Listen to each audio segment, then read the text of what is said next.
ફાઉન્ડેશનના ગૌરક્ષક નેહાબેન પટેલ અને તેમની ટીમ દ્વારા બરોડાની સાવલી પોલીસને સાથે રાખી સાવલીમાં એક કસાઈને ત્યાં રેડ કરવામાં આવી। પ્રાણીન ફાઉન્ડેશનના ગૌરક્ષક નેહાબેન પટેલ અને તેમની ટીમ દ્વારા બરોડાના સાવલી પોલીસને સાથે રાખી સાવલીમાં એક કસાઈને ત્યાં રેડ કરવામાં આવી હતી, જેમાં અંદાજે 200 કિલોથી વધુનું ગૌમાંસ સાથે 2 કસાઈઓ જફર અને જીલાણીને સાવલી પોલીસે ઝડપી પાડી કાયદેસરની કાર્યવાહી હાથ ધરવામાં આવી છે। અહેવાલ હરગોવન ચૌહાણ, ખબર બનાસકાંઠા ન્યૂઝ। નેહા પટેલ, SPCA વડોદરા જિલ્લા મંત્રીની જવાબદારી છે ને પ્રાણીન ફાઉન્ડેશન। રાત્રે મને ઇન્ફોર્મેશન હતી કે ગૌમાંસ આવવાનું છે અહીંયા આગળ, તો મેં પોલીસ ઇન્સ્પેક્ટર શ્રી કરણસિંહ ચૌહાણ સાહેબને મેં કોન્ટેક્ટ કર્યો અને રાત્રે 1 વાગે એમને મારો કોલ પણ રિસીવ કર્યો। મોદી સાહેબ હતા, એમના બંદોબસ્તમાં હતા, થાક્યા હતા, તો પણ સાહેબે ફોન ઉપાડ્યો અને એમને કીધું અમારી ટીમ આવી જશે, તમને જે મદદ જોઈએ તે મળશે।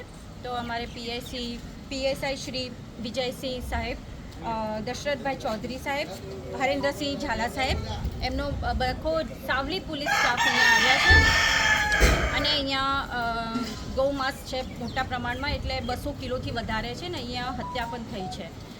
તો એવી રીતે 2 આરોપી પકડાયા છે, એકનું નામ છે જફર ને એકનું જીલાની છે અને બીજા અમુક ભાગી ગયા પોલીસને જોઈને, જેથી અને હવે ઇન્વેસ્ટિગેશનમાં આવશે કે કોને ગાય એને આપી હતી। અને આ જે છે આ ધંધો એ હિન્દુ અમુક દલાલ છે, એ લોકો આ પૈસાના લોભી એ લોકોએ આ ગૌવંશ ખાટકીઓને આપે છે ને આ કપાય છે, બાકી કંઈ કપાય નહીં। તમને ના પરવડતું હોય તો તમે પાંજરાપોળમાં મૂકી દો, પણ આવા ખાટકીને ન આપો હિન્દુઓ। તમે નંદી ઘરડો થઈ જાય, વૃદ્ધ થઈ જાય, ગાય માતા દૂધ આપતી બંધ થઈ જાય તો તમારે વેચી કાઢવાની? તમારા બાળકોને તમે વેચી કાઢો છો, તમારા મા બાપને વેચી કાઢો છો, વૃદ્ધ થઈ જાય છે તો પછી આવું કેમ? એટલે આજે બહુ સરસ કામગીરી થઈ છે। આઈ thank Savli police station police officers, અને એવી રીતે આજ ખૂબ સહકાર મળ્યો છે અને હવે FSL આવશે। આમ તો અમારો અનુભવ જે છે, અમે બહુ ગૌમાંસ પકડ્યું છે, એટલે અમારો અનુભવ કહે છે કે આ ગૌમાંસ છે, કેમ કે પીળું છે, પીળું દેખાય એટલે સમજવાનું ગૌમાંસને। અમુક પેલું એકદમ ડાર્ક કલર હોય ને મરૂન ટાઈપ, તો એ ભેંસનું હોય છે, પણ FSL આવશે। રિપોર્ટ આવ્યા પછી ફરિયાદ FIR થશે, એટલે હજી શંકાસ્પદ છે ગૌમાંસ છે, FSL આવ્યા પછી થશે નક્કી, રિપોર્ટ આવ્યા પછી। શું નામ છે આપનું?